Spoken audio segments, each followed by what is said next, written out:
So guys, आज से कुछ महीने पहले, लगभग 4 महीने पहले मैंने आप लोगों के साथ एक प्रॉमिस किया था और वो प्रॉमिस पूरी कोशिश रहेगी कि आने वाले कुछ दिनों में उस प्रॉमिस को मैं फुलफिल कर दूं, मतलब पूरा कर दूं आप लोगों के साथ में। बहुत सी चीजें हैं जो हमने इस 5 सालों के अंदर आप लोगों के साथ डिस्कस करी और बहुत सी चीजें ऐसी हैं और प्रॉमिसेस और वादे ऐसे हैं जो मैंने आप लोगों के साथ पूरे भी किए।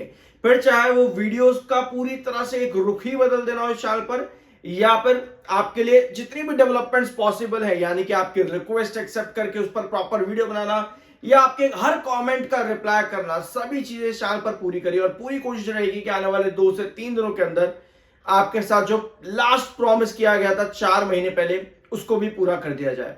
तो क्या प्रॉमिस था, अगर आपको याद है तो कमेंट बॉक्स में मेंशन कर सकते हो, लेकिन अगर आपको नहीं मालूम तो कोई बात नहीं, 3 दिन के लिए चैनल पर जरूर बने रहना ताकि जैसे ही वो प्रॉमिस पूरा हो और उसको मैं पूरा कर पाऊं आप लोगों के लिए, सबसे पहले आपको पता चले। तो शुरुआत करते हैं जियो फाइनेंशियल सर्विसेज लिमिटेड के बारे में। लास्ट वीडियो में हमने क्या डिस्कस किया था? स्टैटिस्टिकल बेसिस पर जियो फाइनेंशियल सर्विसेज आज एक बार फिर से 310 के पास आ गया है, वही लेवल जो हम पिछले लगभग 1.25 महीने से डिस्कस कर रहे थे। पहली बार चाल बना रहे हो, कोई दिक्कत नहीं है, ठीक है।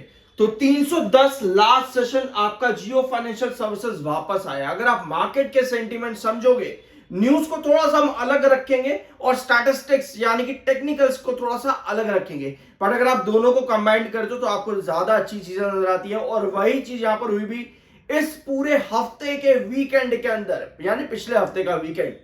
तो भैया जियो फाइनेंशियल सर्विसेज 310 के सपोर्ट पर। आप कहोगे यार सस्टेनेबिलिटी इतनी अच्छी नजर नहीं आ रही है, सपोर्ट भले ही ले लिया लेकिन कुछ ज्यादा बड़ी पोजीशन नजर नहीं है। बिल्कुल, इसके पीछे कुछ स्पेसिफिक रीजंस भी हैं, लेकिन मार्केट का लास्ट बेस आफ्टर 80,500 79,800 लास्ट हफ्ते मार्केट ने यही क्लोजिंग दी।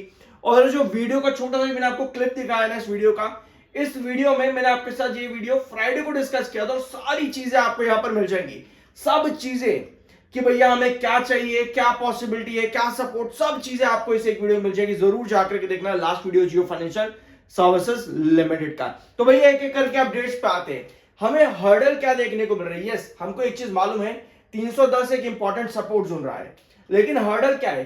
क्या जियो आईपीओ जो है, यहां पर जो बात चल रही है जियो आईपीओ की, 30,000 करोड़ का इंडिया का लार्जेस्ट आईपीओ यहां पर चीजें हैं। मोतीलाल ओसवाल ने यहां पर बताया इन चीजों के बारे में। तो क्या हमको इसका प्रेशर देखने को मिल रहा है जियो फाइनेंशियल सर्विसेज पे? तो हम इसको कहेंगे यस। क्या हमें इसका प्रेशर देखने को मिल रहा है? यस, हम यस कह सकते हैं यहां पे। ठीक है, आगे बढ़ते हैं। एक प्रेशर हमको पता चल गया। अगला प्रेशर यहां पर क्या ये हो सकता है? प्लेसमेंट बेसिस, प्राइवेट प्लेसमेंट जो यहां पर प्रमोटर्स के जरिए फंड रेज की बात यहां पर करी थी 15,825 करोड़ की। क्या ये भी एक हर्डल है जिसकी फेस वैल्यू जो थी 10 रुपए की थी? ठीक है, क्या ये एक हर्डल है? डिविडेंड दिया था 50 पैसे का, क्या ये हर्डल है? दोनों, यानी कि पहला हर्डल हमने देखा आईपीओ, ध्यान से सुनना इस चीजों को। पहला हर्डल हमने देखा आईपीओ, अगला हर्डल क्या हम यहां पर ले सकते हैं? प्रमोटर्स का private placement for fund raise, यहां पर डिविडेंड जो अभी रिसेंटली कंपनी ने दिया है। क्या ये 3 हर्डल्स यहां पर है जियो फाइनेंशियल सर्विसेज में? प्रमोटर्स प्राइवेट प्लेसमेंट में अगर आगे चले तो आपको एक लेवल और नजर आएगा यहां पर, वो है 316 रुपए 50 पैसे का इश्यूएंस ऑफ वारंट्स। ठीक है, इश्यूएंस ऑफ वारंट्स जो यहां पर है वो 15,825 करोड़ का है।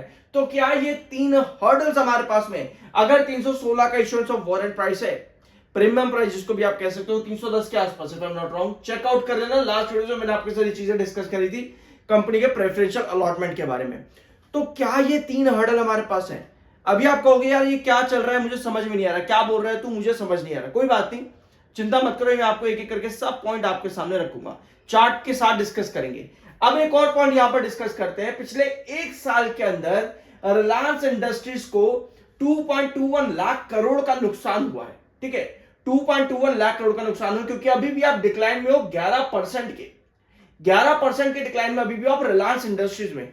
तो 2.21 लाख करोड़ का नुकसान यहां पर रिलायंस इंडस्ट्रीज को। अब आगे आते हैं तो जियो फाइनेंशियल सर्विसेज में भी आपको देखने को मिलेगा मार्केट कैप जो है वो इरोड हो चुका है 8,958 करोड़, लगभग 4% के ड्रॉप के साथ में। ठीक है, और आलोक इंडस्ट्रीज का भी देखोगे तो 5,169 करोड़, यहां पर भी 37% के नुकसान के साथ में। और जस्ट डायल का अगर आप देखोगे 34% डिक्लाइन यहां पे भी है, और इरोजन कितना है? 3610 करोड़। तो भैया ये जो इरोजन यहां पर है, यहां पर ये रिकवरी और जो नुकसान है, ये लॉसेस जो है पूरे अंबानी ग्रुप को, क्या ये रिकवरी हमें जल्द देखने को मिल सकती है? तो यहां पर टोटल 4 हर्डल्स क्या हमारे पास में आ गए?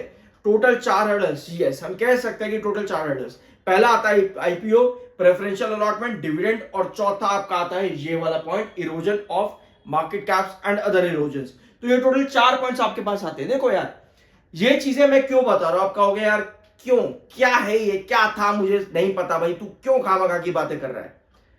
जब भी हम कहीं भी इन्वेस्ट करते हैं, फिर चाहे वो मार्केट्स हो या कहीं भी हो, आपकी पढ़ाई लिखाई में ही इन्वेस्ट क्यों ना कर रहे हो, क्या कोई भी पढ़ाई या डिग्री लेने से पहले हम ये नहीं देखते, ये रिसर्च नहीं करते कि उसका फायदा भी हो सकता है कि नहीं हो सकता? करते हैं। तो भैया ये तो फिर भी मार्केट इन्वेस्टमेंट है, यहां पर हम रिसर्च क्यों ना करें? तो यही एक रीजन है, ये 4 पॉइंट्स मैं आपके साथ क्यों डिस्कस कर रहा हूं। ऑल दो प्रेफरेंशियल अलॉटमेंट और डिविडेंड जो यहां पर दिया जाता है, डिविडेंड की बात करते हैं स्पेशली, ठीक है। अब आते हैं, आप अगर आप यहां पर बोर हो गए तो कोई बात नहीं, आप डिविडेंड पे आते हैं। यस, ये रहा आपका डिविडेंड। पिछले 5 सालों में हमने कई बार डिस्कस किया है, जब भी आपको ये रिकॉर्ड डेट्स देखने को मिलते हैं और डी आ जाता है आपके चार्ट पे, तब आपको कई बार, मतलब बहुत बार, ये एक्सपीरियंस है मेरा जो मैंने आप लोगों के साथ 5 सालों में कई बार शेयर किया है, कि डिविडेंड आने के बाद में आपको करेक्शन देखने को मिलती है। तो क्या ये एक बड़ा रीजन है चार्ट बेसिस पर? यस, हम कह सकते हैं, यस, एक बिग यस। अभी हम रिसर्च कर रहे हैं, हम डिसीजंस नहीं ले रहे कि भैया ये हो गया, हो बहुत बड़ा बहुत बुरा, ऐसा नहीं। हम देख रहे हैं कि भैया क्या क्या पॉसिबिलिटीज के साथ हम यहां पर चले हैं, क्यों हम 328 332 को रेजिस्टेंस मार्क करके चल रहे थे इतने लंबे टाइम, पिछले 3 महीनों से। ठीक है, यहां पर देखो कौन सा, जुलाई अगस्त खत्म हो गया, अब सितंबर आ गया है। क्यों हम पिछले लगभग 2 महीनों से 332 328 ये रेंज को रेजिस्टेंस लेकर के चल रहे थे? एक बार, 2 बार, 3 बार, 4 बार, 4 बार इस रेंज पर रेजिस्टेंस आया है। क्योंकि अगर आप 2024 के पैटर्न पर जाते हो, आपको यहां भी नजर आता है ये हर्डल, यहां देखो, यहां पर भी आपको ये हर्डल नजर आता है 332 328। यहां पर भी आपको दिखेगा 2024 में भी 310 का ये वाला सपोर्ट नीचे, सॉरी ये 305 है, 305 नीचे रेड वाली line, dotted blue line 305 310, red वाला 305, ऊपर ब्लू 310, और ये आता है आपका 320।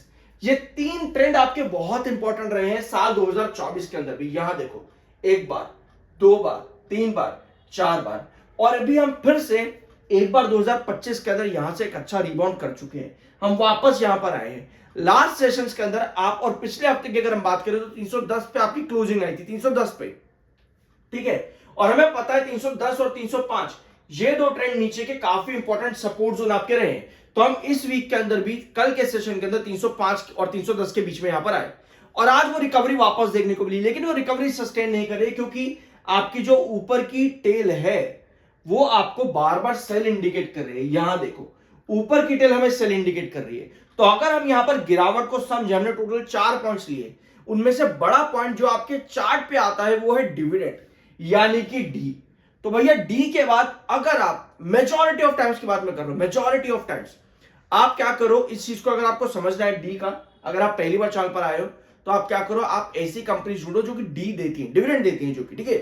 फिर उनका आप देखो कि रिकॉर्डेड और एक्स डेट के बीच में किस तरह से प्राइस के बीच में फ्लक्चुएशन देखने को मिल रहा है। यस, इसको आप ये भी कह सकते हो कि भैया ये तो प्राइस एडजस्टमेंट है, ये कॉमन चीज है, लेकिन इस कॉमन चीज में गिरावट हमेशा आती है, गिरावट हमेशा आती है। तो अगर आप शॉर्ट टर्म इन्वेस्टर हो, आपको पता होना चाहिए कि भैया डी के बाद अगर गिरावट आती है तो कितनी आ सकती है चार्ट पे, तभी हम यहां पर सपोर्ट्स मार्क करते हैं। तो अभी आपका रिसेंटली वापस 310 305 की रेंज के बीच में यहां पर हम आए हैं, ठीक है। हमारे पास सेलिंग ज्यादा आ रही है, हम 320 के पास नहीं जा पा रहे, यानी कहीं ना कहीं क्या हमारा डाउनवर्ड फेज अभी फिर से शुरू हो रहा है।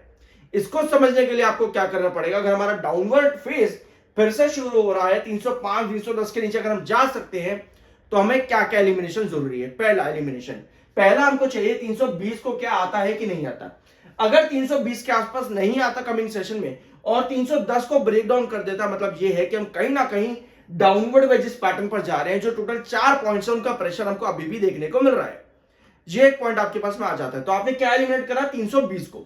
320 को जब आपने एलिमिनेट करा, आपको देखना है कि 310 पे कितनी स्टेबिलिटी दिखा रहा है।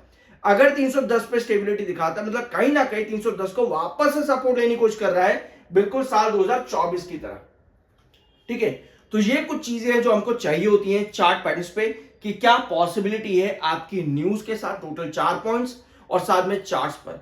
तो ये कुछ चीजें जो डिस्कस करनी बहुत जरूरी थी जियो फाइनेंशियल सर्विसेज में। और स्पेशली अगर आप देखोगे जियो फाइनेंशियल सर्विसेज शॉर्ट टर्म के अंदर कई बार बहुत ज्यादा वॉलेटाइल रहा है। वॉलेटिलिटी मतलब एक अप ट्रेंड में भी डाउन ट्रेंड में भी शॉर्ट टर्म के अंदर देखने को मिलती है। लेकिन अगर आप बहुत अच्छे से यहाँ पर सपोर्ट्स मार्क करके चलते हो जियो फाइनेंशियल सर्विसेज में, तो शॉर्ट्स में भी काफी अच्छी रिकवरीज यहाँ पर देखने को मिलती है और अच्छा बेनिफिट भी देखने को मिलता है। लेकिन अगर आप लॉन्ग टर्म जा रहे हो तब आपको हमेशा ये नहीं देखना है कि भैया कंपनी का बिजनेस ताबड़तोड़, भैया इतना हो जाएगा कंपनी का रेवेन्यू। इस तरह के कमेंट्स बहुत आते हैं कमेंट बॉक्स में कि भैया आज कंपनी का रेवेन्यू इतना है, तू देख आने वाले 5 साल में कंपनी का रेवेन्यू उसके आगे 2 जीरो लगा देंगे, इतना होगा। अरे भैया ना मैं कंपनी चला रहा ना आप कंपनी चला रहे, कंपनी चलाने वाले अलग बैठे। अगर उनको काम करना हो जियो फाइनेंशियल सर्विसेज में डाइवर्सिफिकेशन, तो भैया वो भी कर देंगे। तो वहां पर आपका डबल जीरो तो गया, समझ रहे हो इस चीज को।